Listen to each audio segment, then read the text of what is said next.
Okay, so you can see that all I did was just lightly airbrush the lines that were masked off with Tamiya tape. And so all I'm going to do is peel this off now.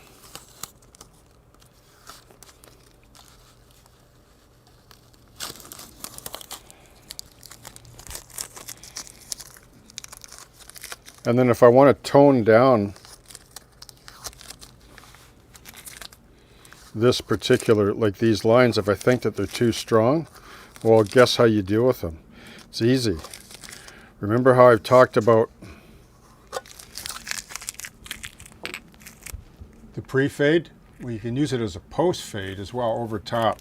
But I think these look pretty good compared to the photo, because this is sort of a little bit overexposure of sunlight here.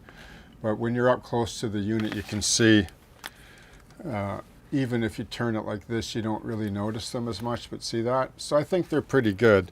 And they're not always going to be exactly the same. So there's no symmetry. Like, remember how I've talked about that? Like, you know, when you're weathering like this, you know, it's not something that's normally like symmetrical. There's always going to be variations with weathering, even along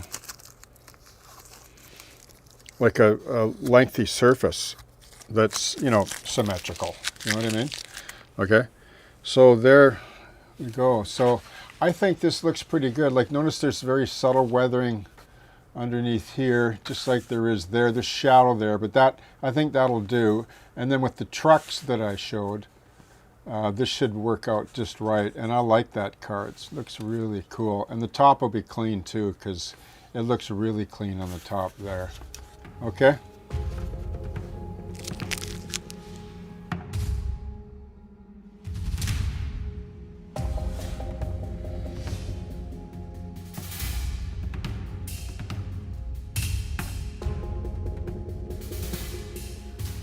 Okay, how's everybody doing? So I want to just show you how I weathered rolling stock trucks. Now look, some people don't want to weather their nice, you know, scale trains, Tangent, Athearn, Genesis, Rapido, whatever cars, and I don't blame them. Like, you know, a lot of them look good just the way they are, but as you know, a lot of us like to weather our cars, and weathering can be on a scale of 1 to 10 in terms of minimalistic to intensity. And I find that if you're going to do anything at all, like in a minimalist way, I find if you paint the trucks, you can leave the car. It really makes a big difference. It's a big payback. So here's, for example, an Intermountain HO scale truck. You know, they're really good, the Intermountain. Like, they spin really well and the detail's really good. And you can see this one here is a Tangent truck. These are really nice. And see how the hubs turn? See that? So in order to really appreciate rotating hubs, and I know this is like an issue with a lot of people, they think, well, I don't care about that. And I have a lot of rolling stock that don't. I don't care one way or another, but it's just nice when you have them. And if you have them, why not accentuate the details so you can at least see them if it matters? And I find that by applying these light, in this case, the Tamiya Weathering, this is the light sand that I like to use over top of these trucks, they really pop. But let me tell you quickly how I get them from this to this first. So what I use is through the airbrush, is I usually mix, like I take the Linoleum Deck Brown XF79. This is a color I really like a lot.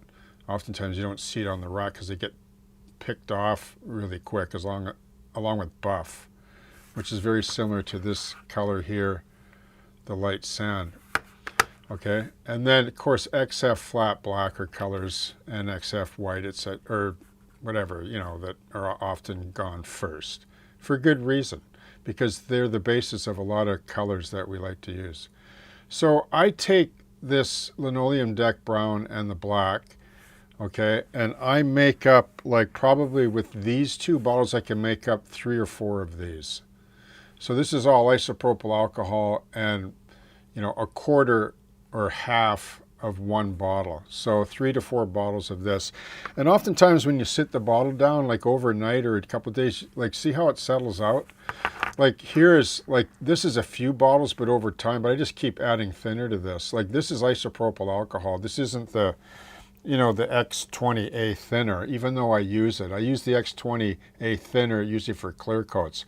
But for the majority of my work, I use the cheaper, much cheaper 99% isopropyl alcohol. And yes, you can use 50%, 70%, 99%, and anything in between if you want.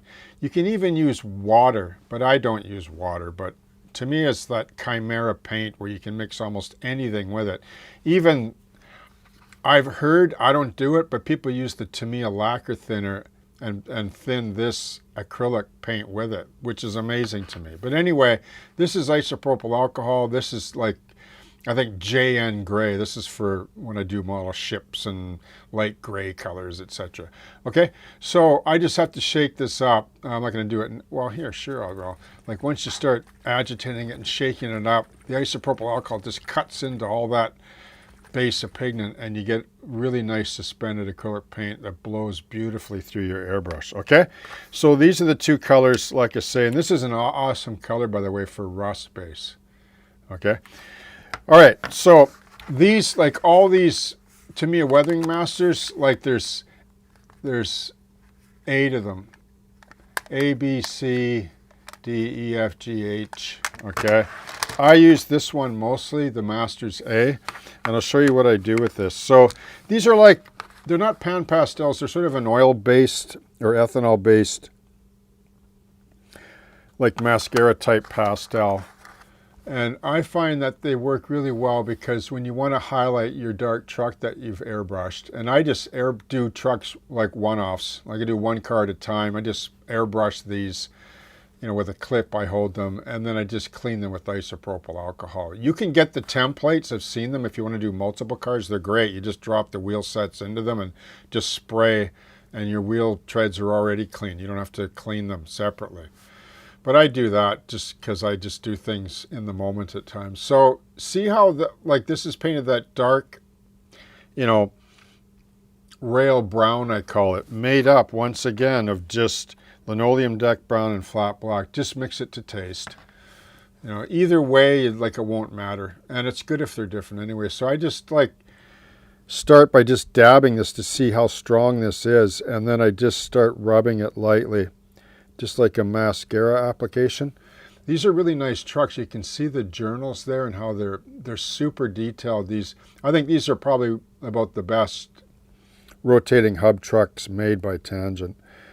So you can see that you can highlight one side a bit more, or just like the more you rub, the more they pop. And so you see that there?